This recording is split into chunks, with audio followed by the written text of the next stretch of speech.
Welcome back to the FE32 presented by Fiberglass. Today, we up a mold and we'll show you how to fix it. Okay, so last time you saw the oven, it was very different than this. The Oven 2000, if you didn't watch the last episode, go back and watch it. But we have the actual steel on the outside now. It's all riveted on. We caulked all of it with high temp caulk and stuff like that. We have a controller box, which has temperature control and timer set up, so the timer will turn the temperature, turn the heating elements off. I don't know whether they're on. We got a nice fan that runs in the top and comes back down. Because without that fan, we'd probably be at like a 50-degree temperature just in a 9-foot tall oven. The top will be like 350 degrees and it'll be 300 down here, so we want convection. But we last left our mold, we had just finished it. So what happened since then? Well, I took it off I demolded it from the front of the plug and sprayed it down because we had PVA on the inside of it. Because you saw we sprayed the green stuff on it like last time after we waxed it with the high temp wax. And then I threw it in the oven and we did a post-cure cycle, which is very important. When I demolded it, everything looked fine, by the way, but you do a post-cure of 150 degrees for 3 hours, 250 degrees for 3 hours, and then 300 degrees for 3 hours. And then you ramp it back down slowly over a 5 degree per 1 minute ramp down maximum. So if you can go slower than that, do it. Oh, this thing is huge. It will stab me 100%. I recommend when you have a mold that you trim your edges so they're not like daggers, but do as I say, not as I do.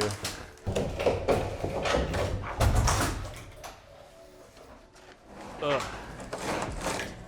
Okay, so what exactly went wrong and what are the problems with the mold?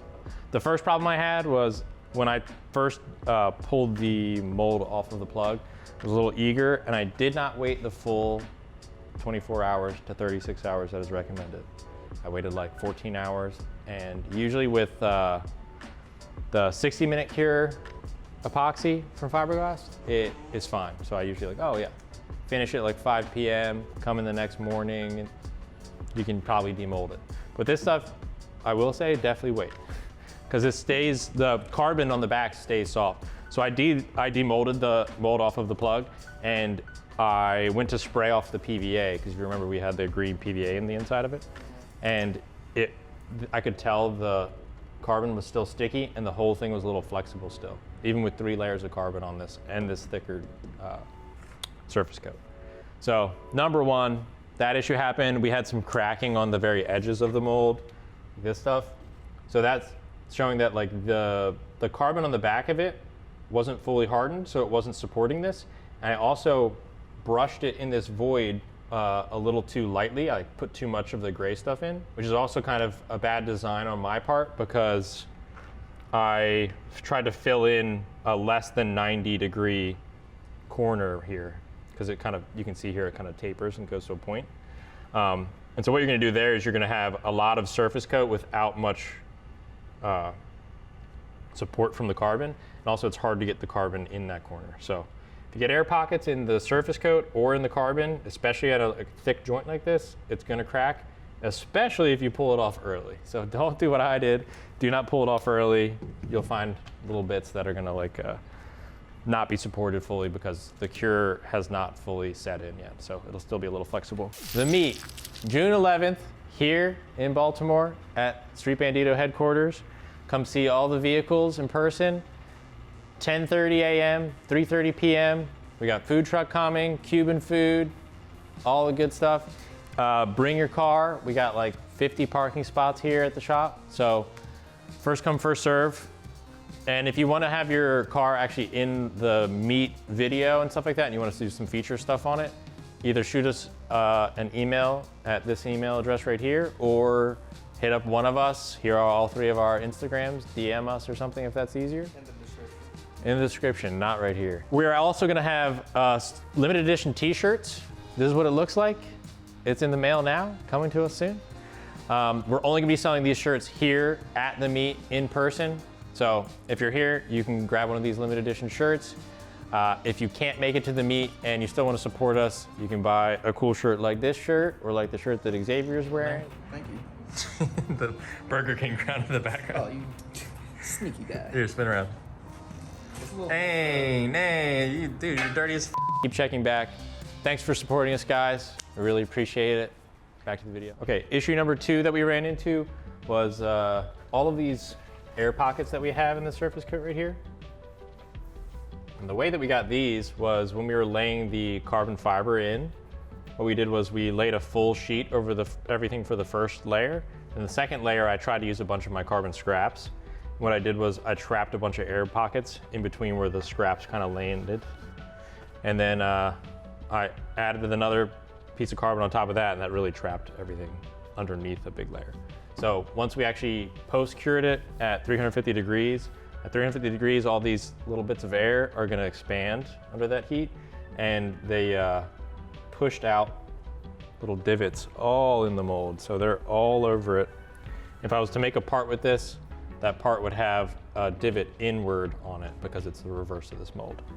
So first step into addressing everything, make sure you follow the instructions on the back of all of the materials that you're using. That includes the hardeners, everything. Follow it to a T as a minimum. If it says mix something for a minute, mix it for a minute and a half and time it.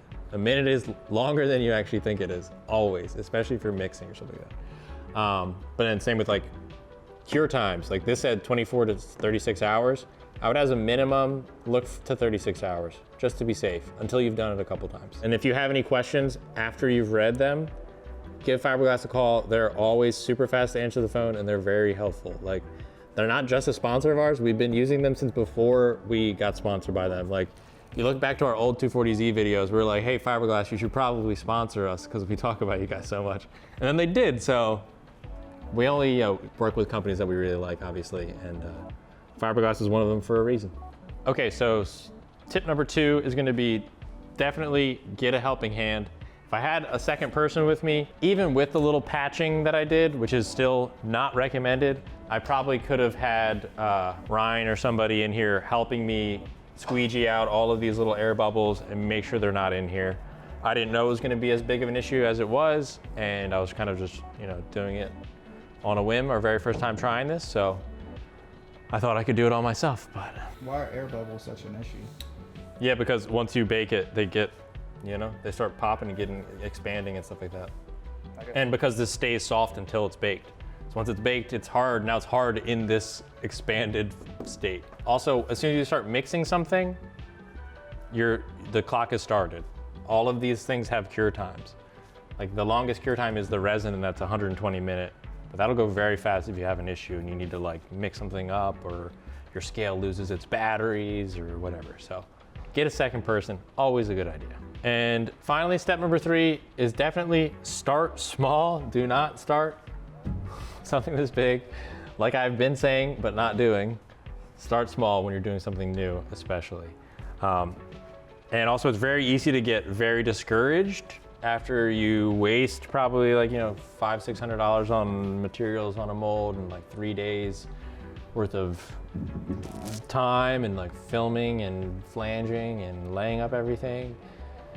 It can get discouraging. But if you start small afterwards, like I recently did, sometimes you just need a win. So I decided I was gonna make a small mold just to really knock one out of the park, make like a perfect mold. So I have like another thing. So what part is that? That's a 240Z gas door.